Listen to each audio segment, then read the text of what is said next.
Good evening, Facebook. Good evening, social media and Blog Talk Elations Radio. Let me tell you guys, I had a wonderful 30-day rest for the month of November. I took off to just regroup, recoup, relax, rejuvenate, and all any other R&R.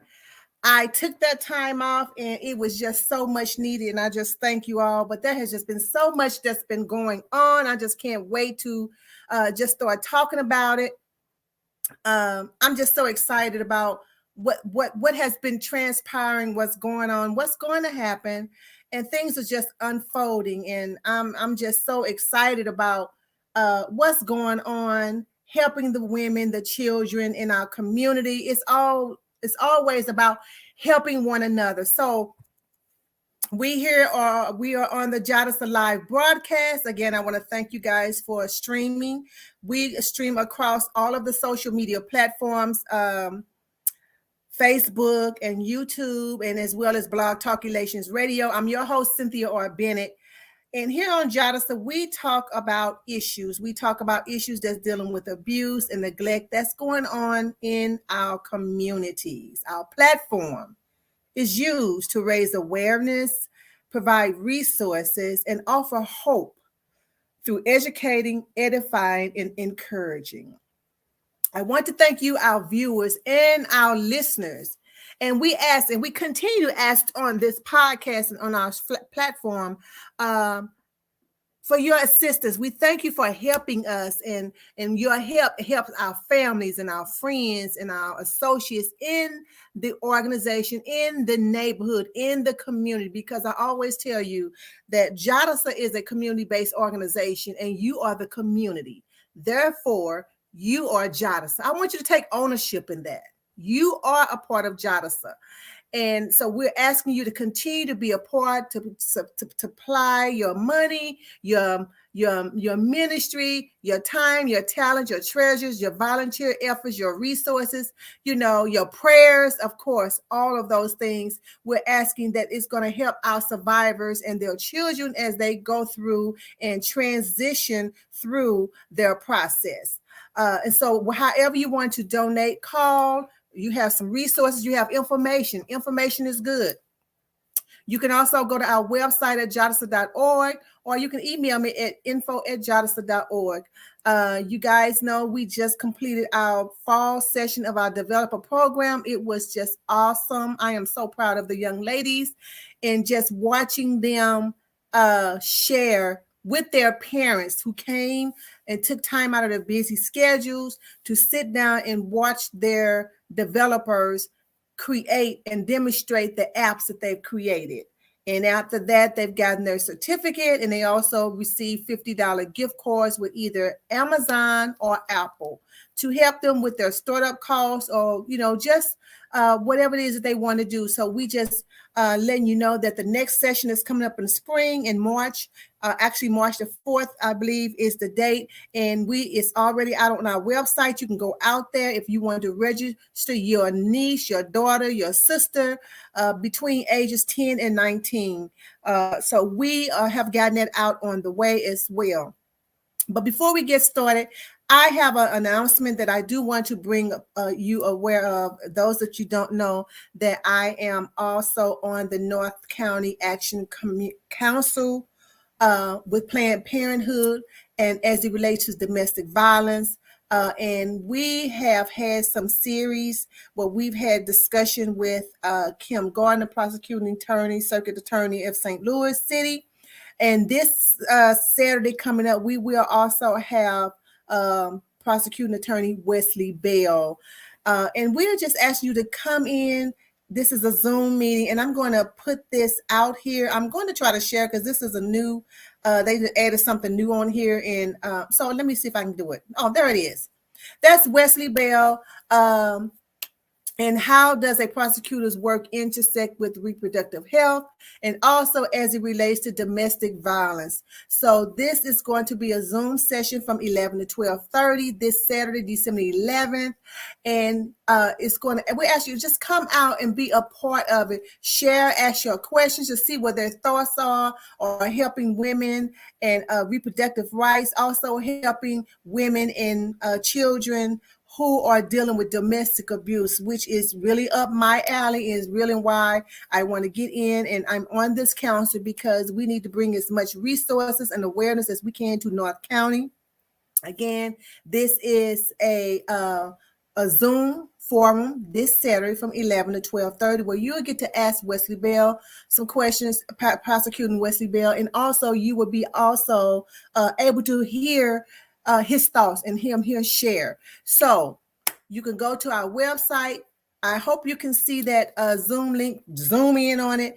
You click on that link to get the Zoom link. That link will allow them to ask you some information, and then they will send you the link. And I am asking all of my viewers to please come on, because we need to get these funds, these money, this awareness. We need to get resources to North County, and whatever I can do to bring resources and awareness as far as reproductive rights, as far as it relates to domestic abuse and those who have been in those type of situations, I am all for it. And I'm asking you to meet me in the Zoom room this Saturday at 11 o'clock, where we can listen to a prosecuting attorney, Wesley Bell, and be able to ask some questions in the Q&A. So again, if you all didn't get this information, you all can email me, hit me in the chat on Facebook, or go to my email, info@jadasa.org, or go to the website, jadasa.org, and I will be sure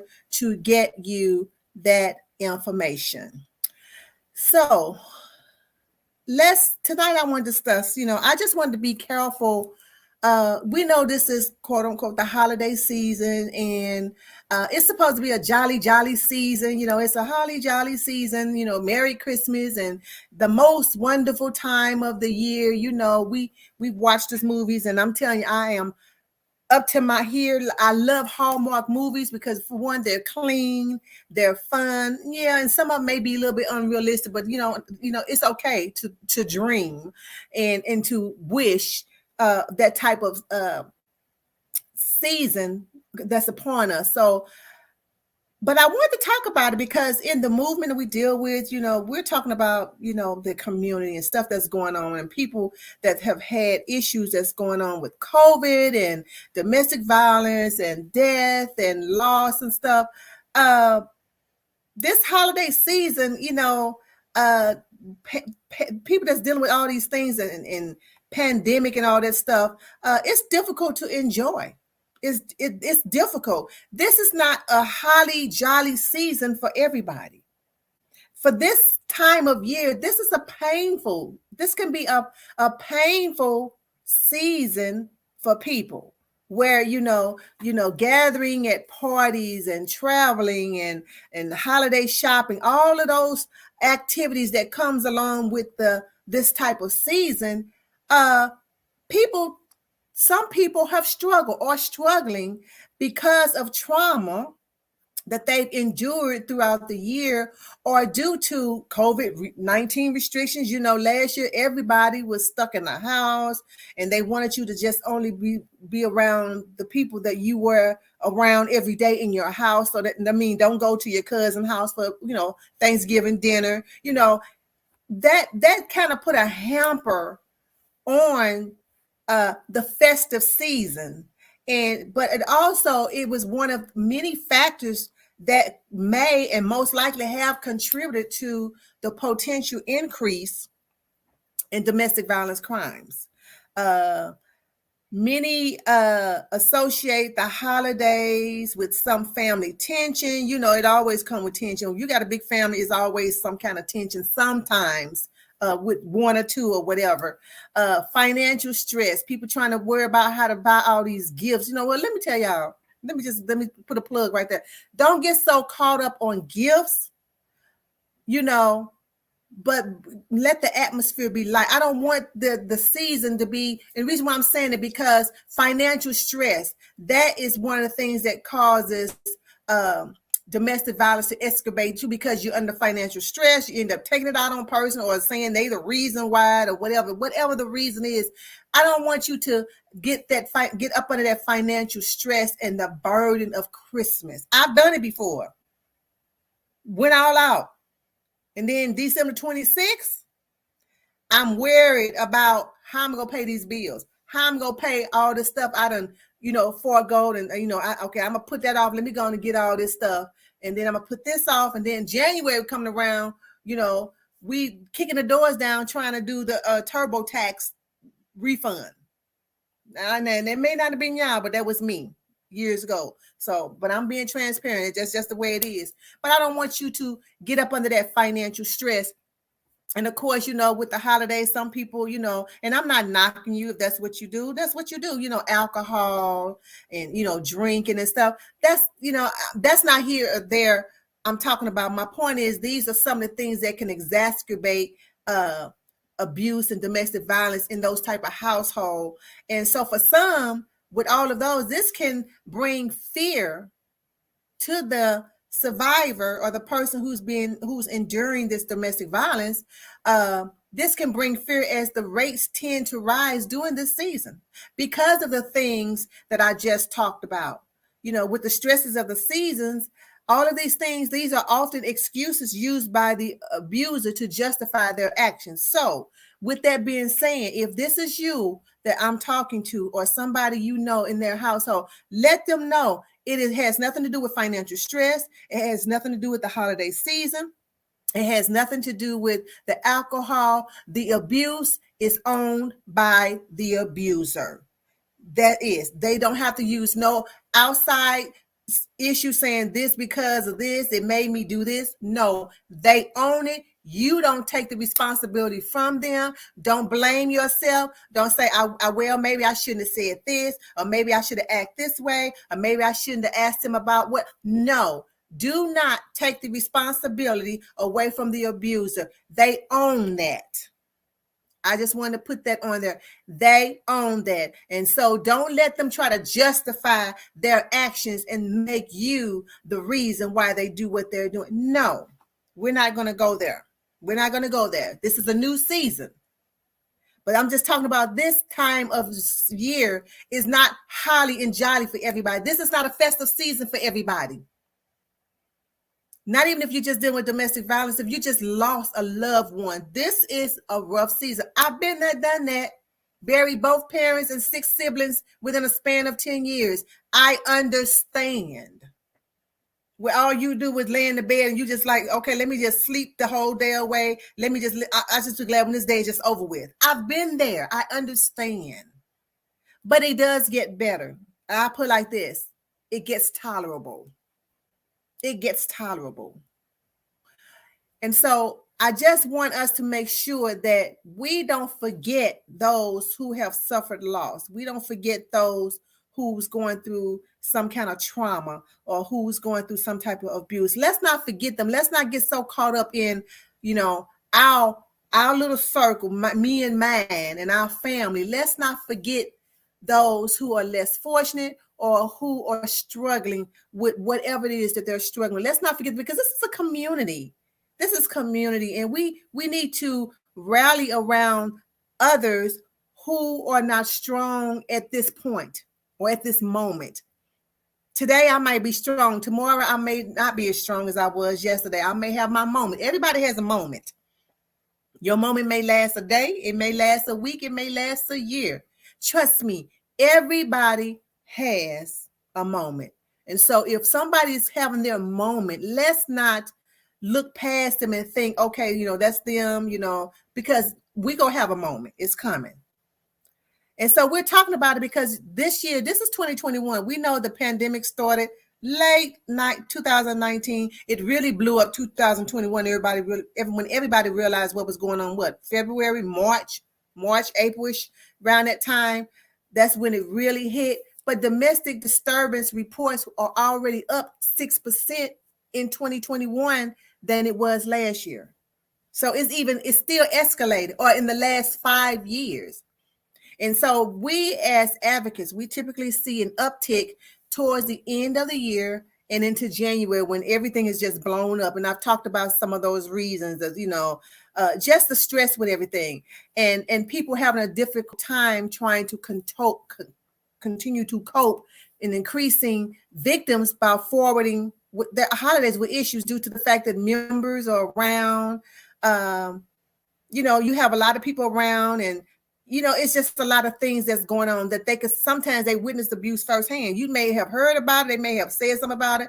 Sometimes people can see, they may not say nothing, but they can tell when you've responded and he's responded or she's responded, and they can just detect a little anger in that voice, or they can detect something that was just that ain't hidden right. They may not say nothing, but because they around and families around, it can be shown, it can be displayed.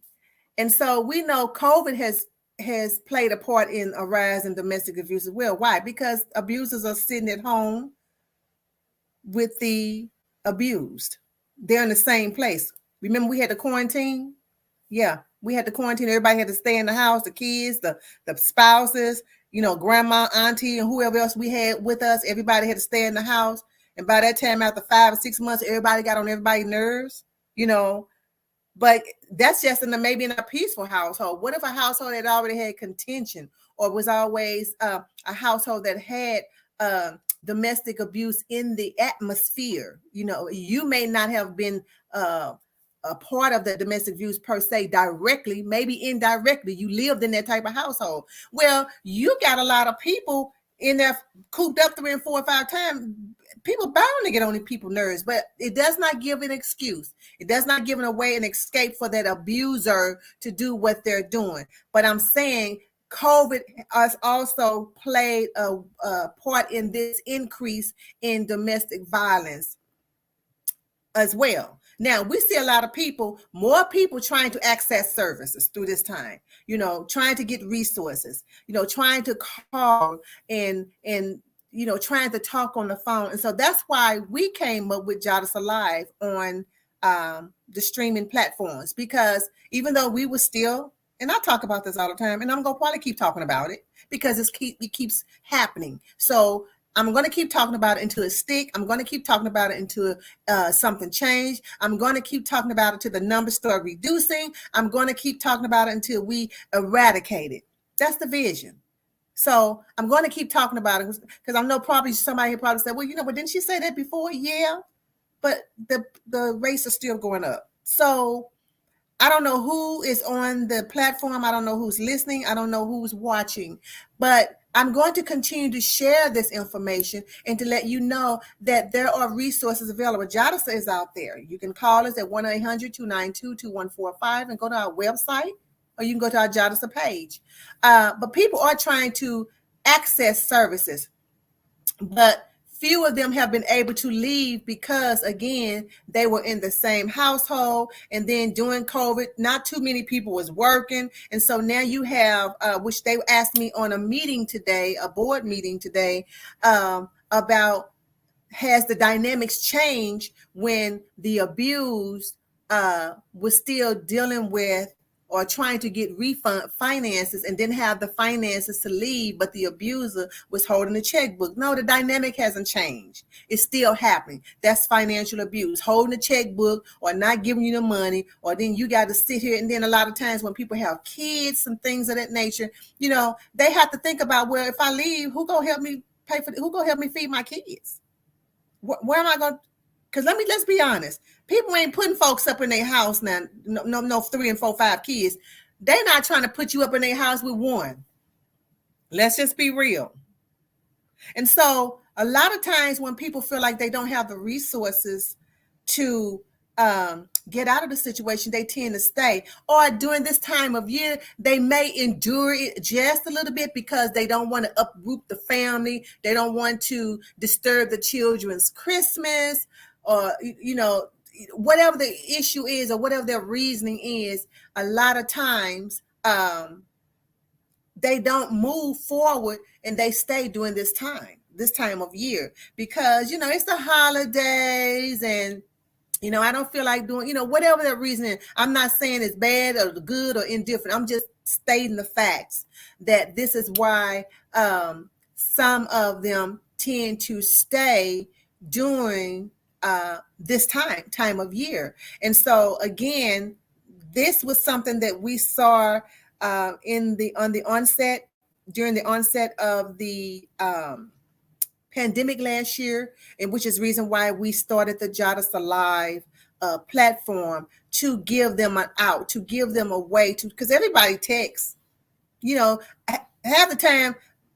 My kids or family, they may not answer them phone calls. They may not answer your phone, but you turn around and text. For some reason, they text, they respond. I don't know, go figure. So anyway, everybody is on Facebook. Everybody's on social media. They're looking at TikTok, whatever. So whatever way we need to get to you, to get you the resources to help you get out of the situation, or to help you transition, or to help you to maneuver to get some peace. That's what we're here for. And that is why we're going to continue the JADASA Live. We're going to continue this platform, because we have reached a lot of people through this platform, and not everybody that we've reached or we've contacted or talked to us or reached out to us was in the St. Louis area. I'm glad I put that out there, because my big sister, Dr. Eva Diane Lau Smith, told me, when you get on, make sure you let people know where you're located, because everybody's not in St. Louis. Matter of fact, she's in Philly and she's watching. So Dr. Lau Smith, big sis, I am letting you know this is JADASA Live from St. Louis, Missouri. So I think I have to put that out there, because I know she's going to call me or let me know. Make sure you put it out there, because I have my friends, all over the country watching, or they, come back and look at it later and you don't have where you're from. So I'm glad that just popped in my mind, so I won't get my hands popped for that. So anyway, leaving is the most dangerous part for the victim. And I always tell our survivors, if you go leave, you don't tell them. You don't say, well, I'm just leaving. I'm getting ready to go home.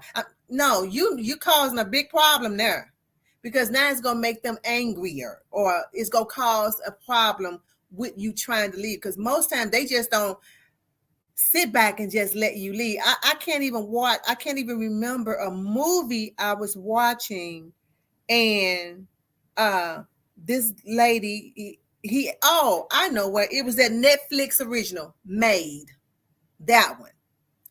I watched that, and it was about a person dealing with domestic violence, domestic abuse, and it was called Made. And I watched the whole series, and majority of it was spot on. But one of it, I said, okay, now that is not realistic. When she went back to go get her stuff or whatever, and he met her at the house at the trailer, and she was like, I'm leaving you, and I don't want to be with you and all this stuff. And he just let her walk out the door. That don't happen like that more time than none, more times than not. That doesn't happen like that. When I saw that, I said, okay, now that part was not realistic. They don't just let you come in the house, grab stuff, talking about, I'm leaving, I'm not coming back, I'm leaving you, and blah, blah, blah. And then you grabbing all your stuff and talking about, I don't want to be with you no more, and you walking out and you drive out. No, that's not realistic. It would be nice if it happened that way and it's civil that way, but most time it's not. And that was that movie Made. Out of the whole series, everything else was kind of spot on, everything except for that one piece when she went back. So I'm like, first of all, don't go back. Don't go in there while he's there. That's why I tell the ladies, if you're going to go back, you take the policeman, you go when they ain't there. You don't go back while they there talking about you going back to get your stuff and leave. That's dangerous. And so that part of that movie, I did not agree with. I said, no, that could have been the dangerous thing for her to go back. You on his territory, you in his trailer home, you on, in his living room, you with the door shut, talking about, I'm out of there.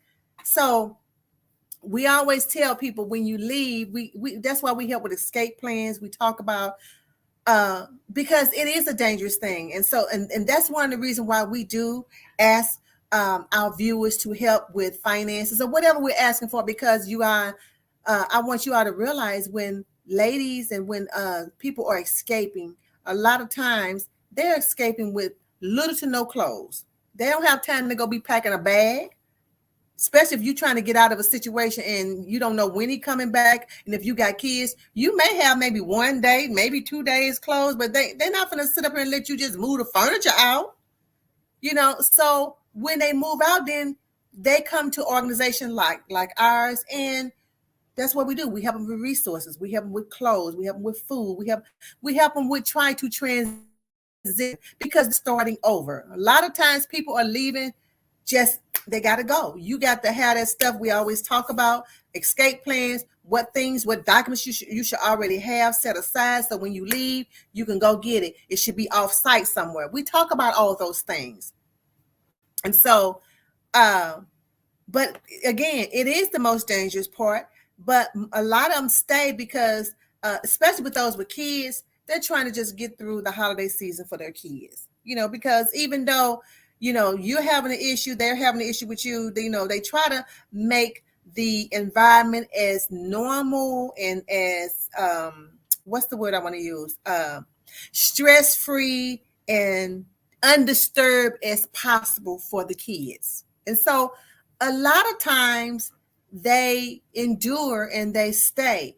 Now, it is important to note that this increase in the risk of domestic violence does not necessarily correlate with the rise in reports of domestic violence. So what I'm saying is, because there is more domestic violence that's going on during the holiday season, does not mean it's being reported.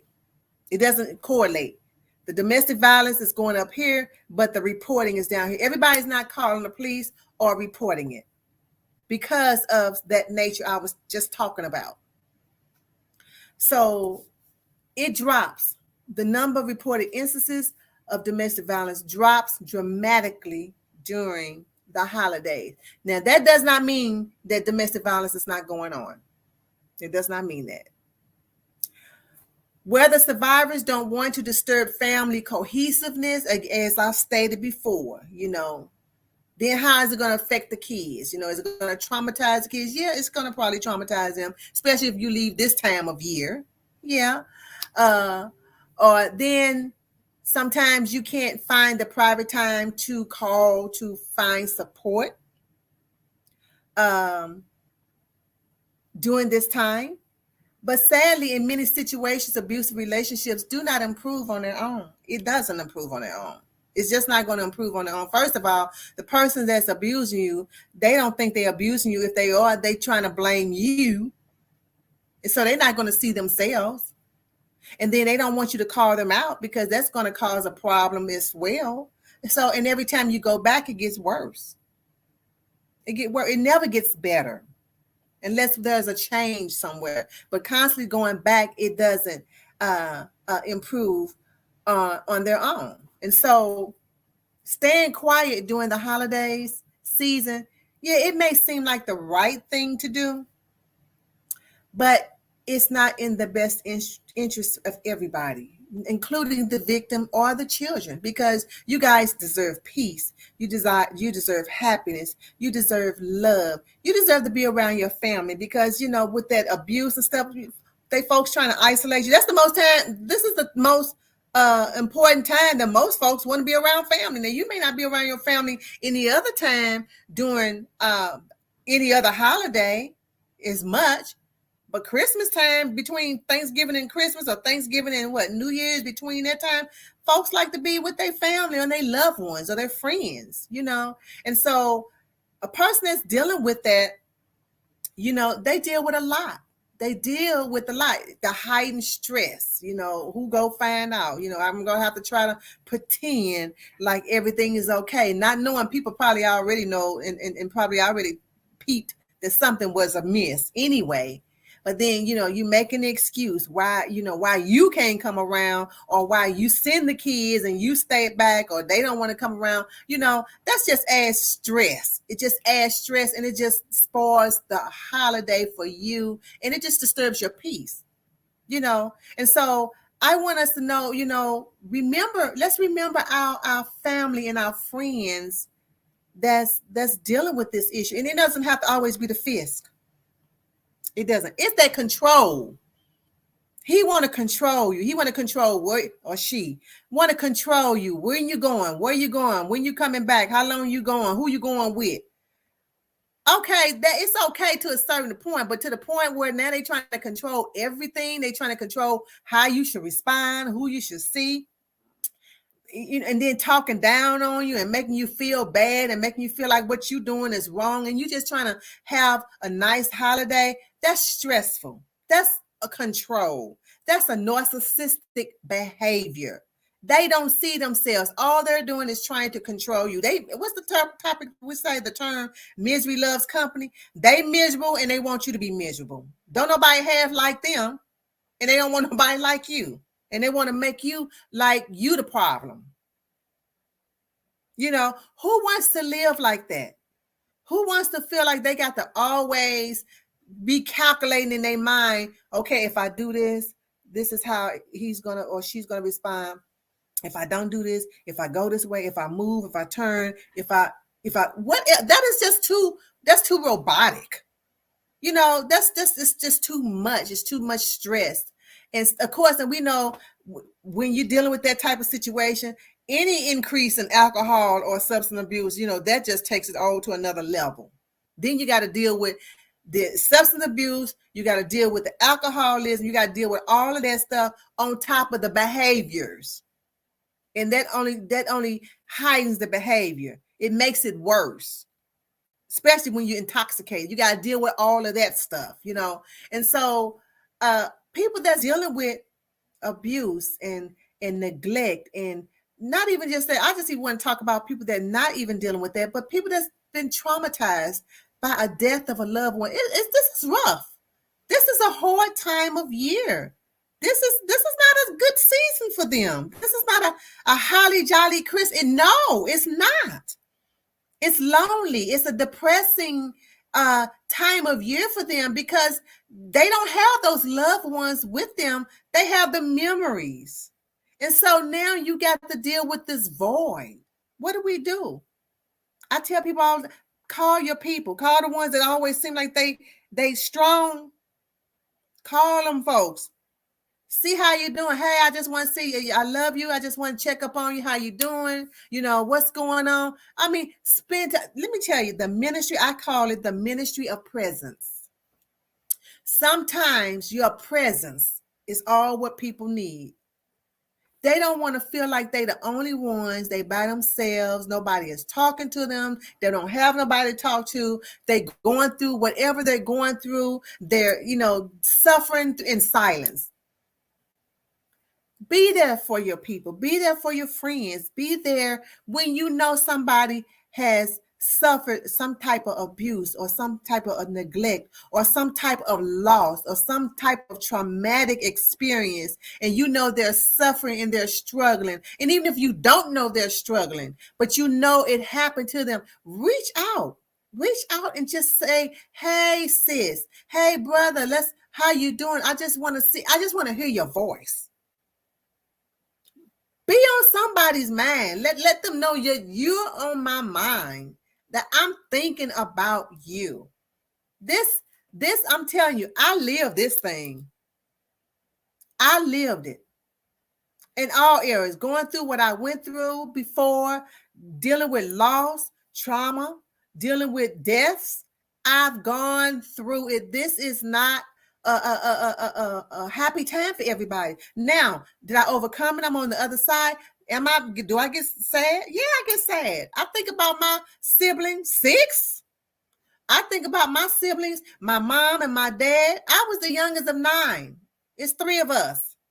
9. It's 3 of us. I think about all of them. All of them. Henry, Louise, Millicent, Vincent, Brenda, Michael, Vincent. Did I say Vincent? Did I 6? I think about all the time. Mama and dad. Yeah, I have my moments. But I have my family. I still have my sisters. But I think about those things. So my thing is this: reach out, you guys. This is not the best season for everybody. Let's think outside of our little box.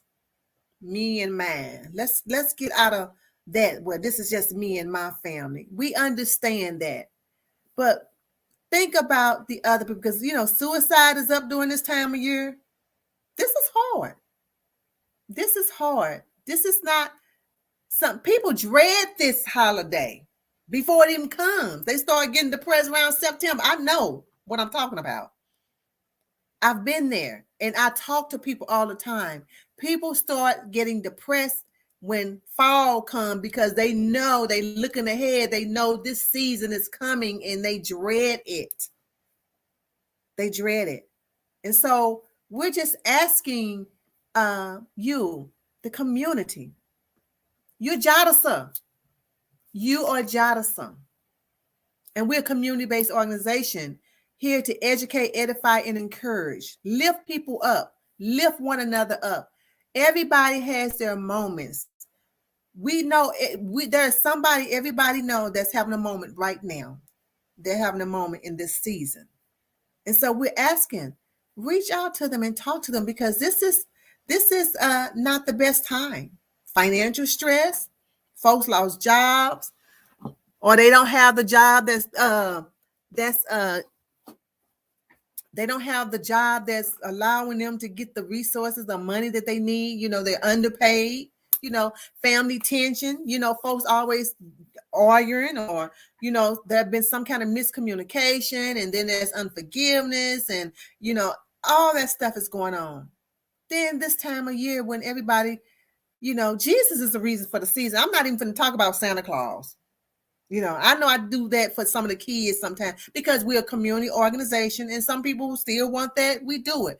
But we know Jesus is the reason for the season, and he's about what? Peace and love. And peace. And when you don't have your peace, when you are disturbed by whatever trauma, by hurt, pain, you don't have the peace. And so we want to be there. We want to help give you that peace. We want to extend an olive branch. Forgive. Let's forgive. I'm so glad. I was just telling somebody the other day, God changed me. I'm just going to be honest. There are some things that I was looking for to change in people, in places, and things. And I'm like, why I keep getting upset? Okay, you know what? Change me so I can deal with it better. Whatever that is, whatever your it is. And I'm telling you, God has changed me that, I'm not going to give up my peace. Okay, okay, whatever. Some certain things just is not important anymore to be worried about. It is what it is. Do I miss my family? Yes. Are they ever coming back? No. But I tolerate it, and I try to think of the memories. Now, this is fresh for some people. I'm not saying you shouldn't cry. You acknowledge it. Have your moment. As I say, everybody has a moment. I still have my moment. Sometimes I could think about a song, or I could think about my mom or my siblings or somebody, and all of a sudden the tears just start flowing. Then after they flow, I done clean my face up. I done gone on about my business as if it didn't happen. But it was a moment. And we all have moments. Reach out to somebody. People, sometimes folks don't know how to reach out. Then you, the one that's strong, bear the affirmative of the one that's a little weak. Reach out to them and help them and let them know, hey, I got you. I got, not you, I got you. I'm being, funny, but I got you. You tell them, we got this. We got this. Sometimes I would tell, sis, come on, get in my car. Let's go take a ride. When I know somebody is getting depressed or getting down, come on, get in the car. Let's go ride in the park. Let's go have lunch, or let's go do something. It don't even have to be all of that if you don't have the money, but sometimes just get them out the house. Get them out that atmosphere, that environment, whatever it is, so they can just breathe something fresh, see something fresh. Sometimes when you do something like that, it gives you a different perspective at that time, at that moment. But when you stay stuck in a rut, you stay in that dark room, you stay in that corner, your thoughts are still in that same environment, but get out into another scenery. It may joy your memory. It may bring something else, a fresh air. But remember, I want you all to know that everybody, this is not a good time of year for everybody. This is not the holly jolly season, the I'm dreaming of a white Christmas type for everybody. It's not. Too much has happened in the world. People are hurting. People are hurting. And yeah, you know, we have kids and we want to be there for our kids and stuff. Let's try to be there. Let's try to be there. And if you can't, you know, sis, you just can't, let somebody know. We got people that step in. Okay, let's, you know, JADASA is doing that. And I'm just thankful. Let me just put that plug out there. I'm thankful. I am having a lot of people have down through this year. You know, we're always doing some kind of fundraiser or whatever and asking for money. And you guys have given so wonderfully. I wanted to give a shout out to Faith Miracle Temple and the Baylors and Sigma Gamma Rho and all the other churches and the Baaaaccccks and stuff. And if I miss your name, please don't charge it to my heart, charge it to my head. But I just wanted to put it out there because what we did, and I asked Sigma Gamma Rho to come because they provided a lot. We decided that we were going to do a Christmas for 25 kids, family, 25 kids. With all the stuff that we received and all the help we got, we are able to get 70 kids. We are able to help 70 from 25 to 70. And we couldn't have done that without you all. And I put that flyer out there and I gave the deadline to December the 1st. And you guys responded so well with the nominations. We were able to reach out to these people because everybody, part of that, not having a holly jolly season, if you don't have the money, you're stressed and you don't have the resources. Well, JADASA is trying to do that. We're trying to bring joy in the form of toys because, you know, regardless of what we go through, kids still kids. Kids still kids. They still want to be able to open something for Christmas or have something under the tree or do something. So we are there. We have 70 kids. This is an exclusive Christmas outreach party that we're going to have. We've already given them the invitation. They already know where it's going to be at, the location and everything. But I'm going to let you guys know the day of the event where you all can see it. We're going to put it live. We're going to have it out there. And because it is an exclusive event, we don't want to, you know, bombard the facility. It is just for the families and the kids and all the volunteers and the helpers who are coming out to participate. But I want you all to know, but that is what we're doing, being a part of the community, reaching out, letting them know, hey, we're here for you. You don't have to deal with this by yourself. We can provide something that make the load a little bit lighter. And that's what we want to bring to the forum for this year, to let you know, to remember, don't forget them. Let's not forget those who are struggling. Let's not forget those who are dealing with trauma or lack or void or hurt or abuse or neglect. Let's not forget them. You know, another thing, you know, when you have a pre-existing psychological, some people just going through stuff and your partner is violent, that comes with the territory. A person dealing with that because of quarantine, you know, like I say, stuff come out in this quarantine. This pandemic has brought out a lot of stuff. And people are dealing with those things. People are still dealing with those things. And so, again, this holiday is not so joyful for everybody. It is not so joyful, but it's an ordeal for some. Some experience, again, going through whatever they're going through, you know, just missing loved ones.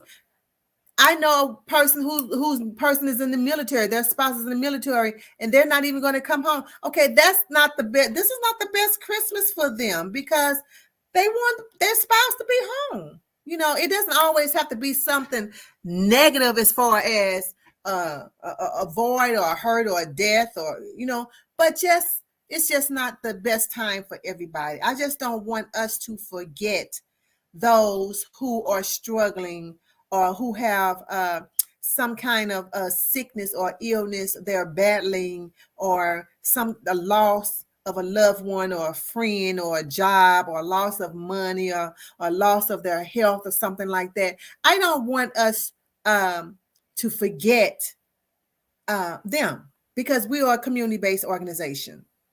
And again, you're the community, and we are reaching out. We're doing what we can, and we're going to do even more. We got a lot of things that's on the horizon. And I just put this little plug out there. We have a couple of men who have called who want to be a part of JADASA, and we are considering a mentorship for the boys, where the men can deal with the boys as far as women who have boys. Now, we're not just going to get boys off the street. I'm not saying it that way. Boys just from like a school or something.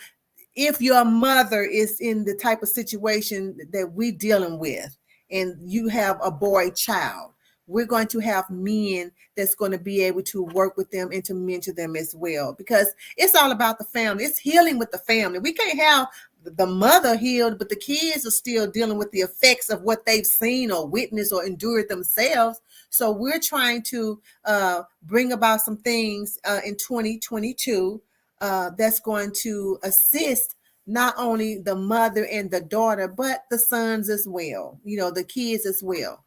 So now, if a friend or a family or a member, somebody that you are suspicious that they may be in an abusive relationship, keep tabs on them, call them. And one of the things, if they can't call or can't talk, get some clues, get some words. Hey, when I call you, and if it's a good time, say peanut butter.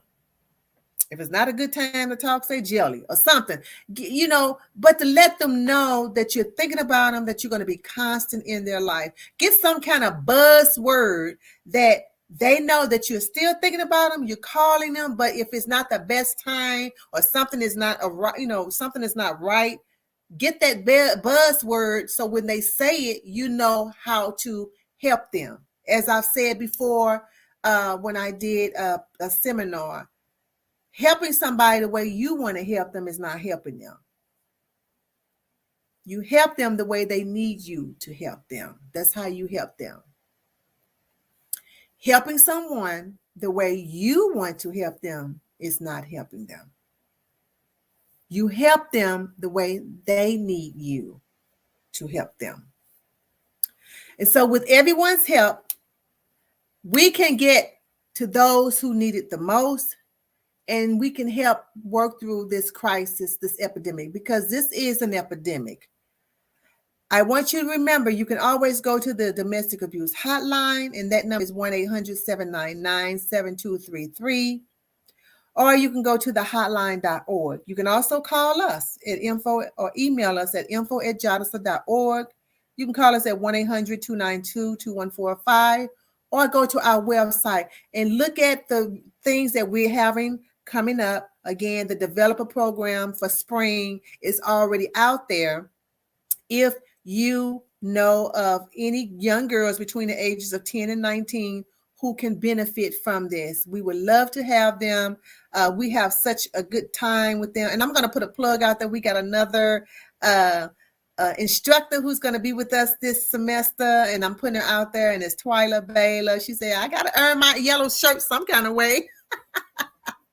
But anyway, we got Twyla Baylor. She is one of our instructors, and we're going to have another one out there. So this is something we're going to constantly keep going, because we want to empower our girls. We want to. And also, I'm glad I said that. I've had about 8 women who said, well, what about the adults? We want to learn how to create apps. We want to understand more about Microsoft Word and stuff. We are going to get a class together that's going to call Developer 2.0. And that is for our people that's over the age of 19, our adults, our ladies. So we're going to create a Developer 2.0 class, because I've had about 8 women. I'm repeating myself. I had about 8 women who said, well, what about us?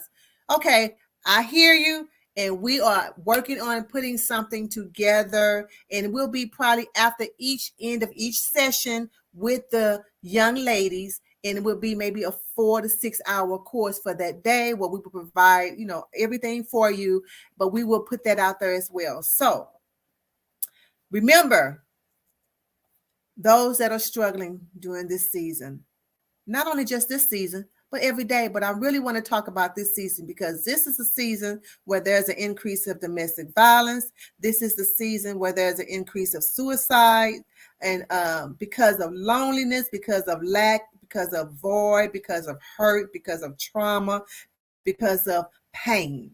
And so I want us to make sure that we reach out to those that we know who are suffering or who is going through any of those things that I've just mentioned. Again, everybody is not happy about this holiday season. Everybody is not looking forward to Christmas and Happy New Year. Everybody is not jolly. And so I want to make sure you all understand that. But I am going to leave you with this scripture that I love, and it applies to everybody, no matter where you are, no matter what you believe, whether you believe in God or not, a higher power or not.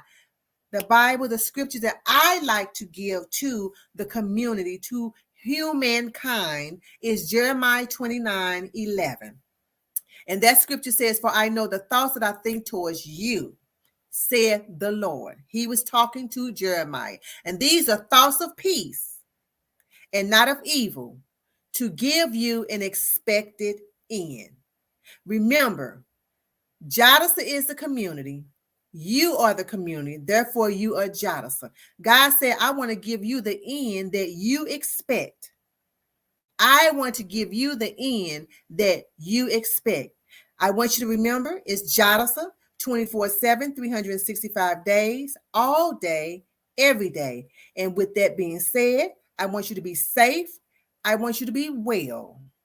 And I want you to be whole. Good night.